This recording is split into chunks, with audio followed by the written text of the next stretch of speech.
Hi, it's Movie Recap here. Today, I am going to explain a South African German thriller film called The Lost Future. Spoilers ahead, watch out and take care.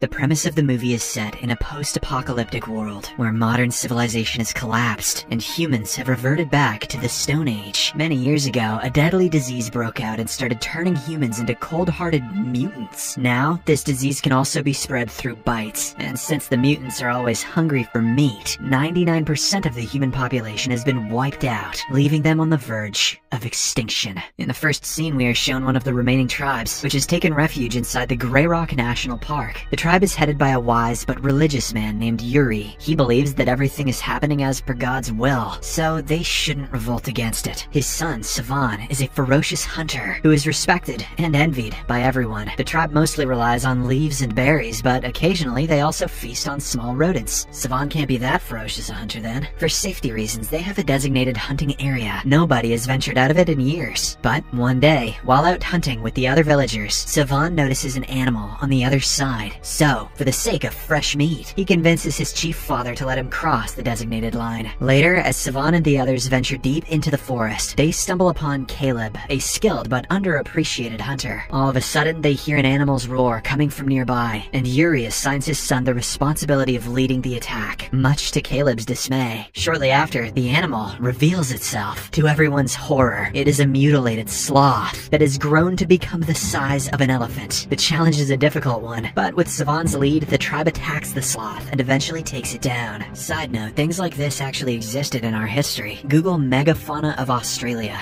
Thank me later. However, before they can celebrate, one of the tribesmen comes running, screaming in pain. It turns out that he has been bitten by a mutant and is slowly and painfully turning into one himself. The man pleads with Savan to put him out of his misery. When the boy hesitates to comply, his father steps up and kills the tribesman with a sharp spear. Meanwhile, in the distance, a man named Amal is seen keeping an eye on them. Afterwards, the tribe returns to the village with their hunt. There, we are introduced to Savan's hot girlfriend Dorel, who, despite living in the Stone Age, has a spectacularly good skin routine. Caleb keeps staring at her, and it becomes clear that he has a thing for Dorel. His sister Miru is aware of this, and she often teases him for punching above his weight. Later, Yuri raises concerns about the mutants slowly closing in on their hideout, and suggests moving their settlement elsewhere. Unfortunately, the tribe elders reject the idea, as they have lived in the current settlement for a really long time. They appear to be even more religious than Yuri, and believe that they should leave their fate in the hands of God. However, Caleb, who has been ignored and shunned all his life, objects to this decision. He says that the tribe should choose their own fate, and go looking for other survivors just like his late father Jarrett did. It is then revealed that Jarrett was an optimist, who believed there were other survivors out there. He worked tirelessly day and night to find them, but in the process, he got himself killed. Dejected, Caleb approaches his sister for advice, but when she too doubts him, he decides to leave the village and go looking for other survivors. However, before he can get far, he encounters a group of mutants heading towards the hideout. They have somehow found the settlement, and are looking to kill all the villagers for food. Alarmed, Caleb changes his direction, and returns to help his tribe. In the next scene, the mutants eventually reach the hideout and start wreaking havoc. They attack the villagers with full force, killing many of them in the process, including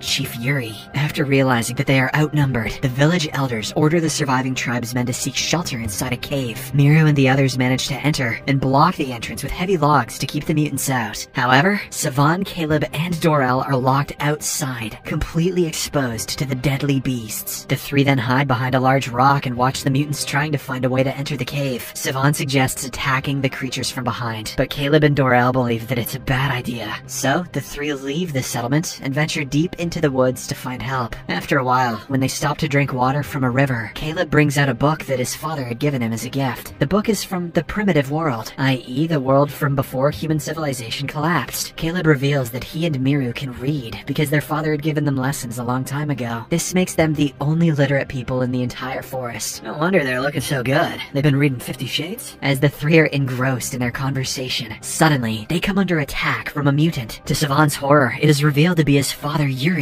who has been taken over by the infection. Savan is left paralyzed, and he refuses to attack his father. Fortunately, the mysterious man from earlier, Amal, appears and takes Yuri down. He then comforts Savan and reminds him that the mutant wasn't his father. Afterwards, Amal checks the trio's noses to look for any bleeding. He explains that apart from mutant bites, the disease also spreads through the air. The only difference is that through a bite, the transformation process is much quicker, while through the air infection, it takes some time before the disease shows its first symptom. Following this, Amal shockingly reveals that he is immune to the infection, thanks to a cure, a yellow powder that is extremely difficult to obtain. He then takes them back home, which is on the other side of a river. It turns out the mutants don't like water, and they can't swim. This is why Amal has been living peacefully all these years. At his home, the trio is introduced to his son and wife. The latter is upset with her husband for bringing home infected humans, but he feels it is worth the risk, as Caleb knows how to read. Oh, the lengths simple minds will go to experience 50 Shades. Later, during lunch, Amal reveals how the disease first broke out. It turns out that in the past, several scientists successfully brought extinct animals back to life. However, this also brought a disease that they couldn't control. Amal knows about this because of his close relationship with Jarrett, Caleb's father. After the world descended into chaos, Jarrett, using his ability to read, conducted an extensive research to find a cure for the disease. He was eventually successful, but before he could return to the village with the yellow powder, he was killed by Gagan, a ruthless leader of another tribe. Gagan then stole the cure, along with its formula, and hid it somewhere inside his city. Now, Amal wants Caleb to decipher the formula and use it to create more yellow powder and save humanity. He reveals that although the mutants cannot be reverted back to humans, the ones who have just been infected can be cured. Caleb and his group immediately agree to help, and so they begin their journey towards Gagan's city. Elsewhere, at the hideout, the mutants are attempting to break down the entrance to the cave. The elders begin to accept their fate, but Miru, the two hunters, Remy and Yomak, refuse to give up. They start looking for an alternate exit and come across a small flooded tunnel with light on the other side. Only Miru is small enough to fit through it, so she decides to go alone. However, the attempt is unsuccessful, and Miru returns with a bunch of leeches stuck to her body. Remy and Yomak quickly help her remove them, and shortly after, Miru again tries to cross the gap. This time, using every ounce of her strength, she succeeds in reaching the other side. Meanwhile, the other villagers inside the cave start to show signs of infection as their noses begin to bleed. Fearing for their lives, the three escape through the tunnel altogether after Miru enlarges the opening. On the other end of the tunnel, they find a hole that goes up and leads them outside the cave. Suddenly, Yomak's nose begins to bleed, so they all rush to climb the hole in an attempt to escape. To their horror, the mutants appear there as well. The three quickly retreat, but in the process, Yomak falls down and breaks his leg. Miru and Remy try to help him up, but he refuses, saying that he will only slow them down. So, with a heavy heart, he orders the other two to escape, while he sacrifices himself to slow the mutants down. Shortly after, the mutants storm the place and kill Yomak, but as they proceed to follow the other two, they are held back by the water. On the other side, everyone's condition is worsened, and they are on the verge of turning into mutants. Before one of the tribesmen completely transforms, Miru uses her spear and kills him. This is going full World War BC.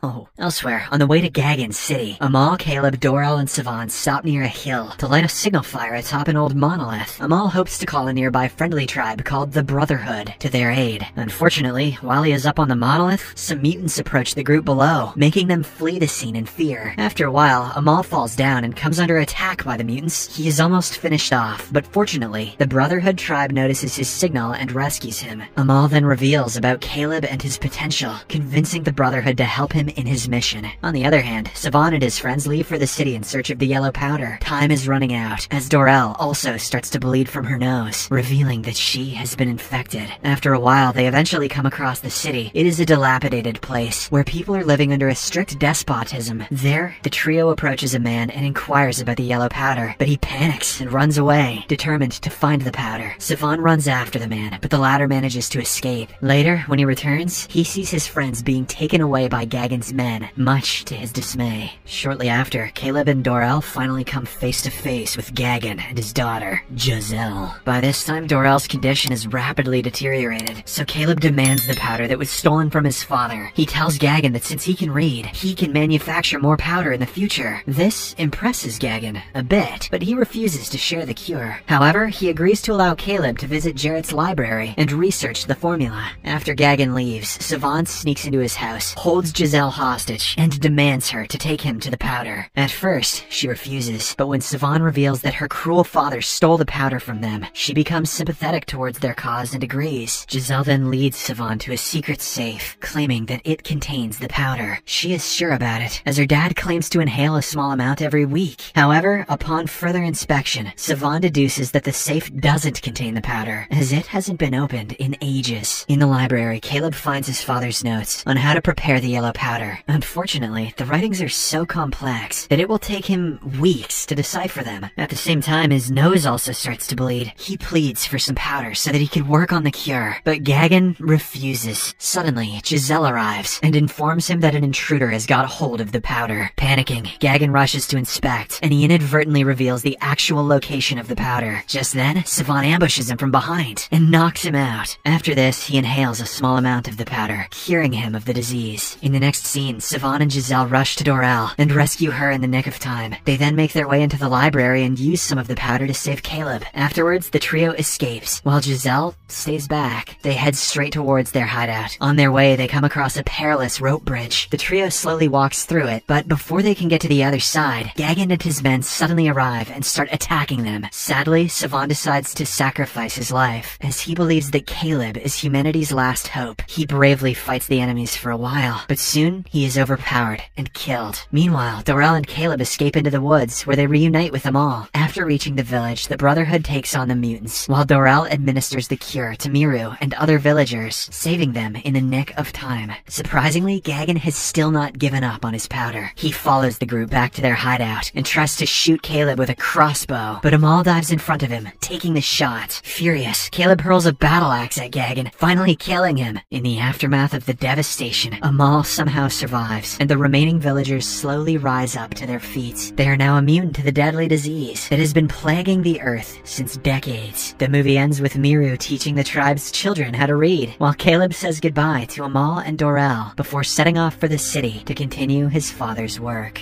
Subscribe for more videos like this, turn on notifications, and leave a like to help the channel out. Thank you for watching.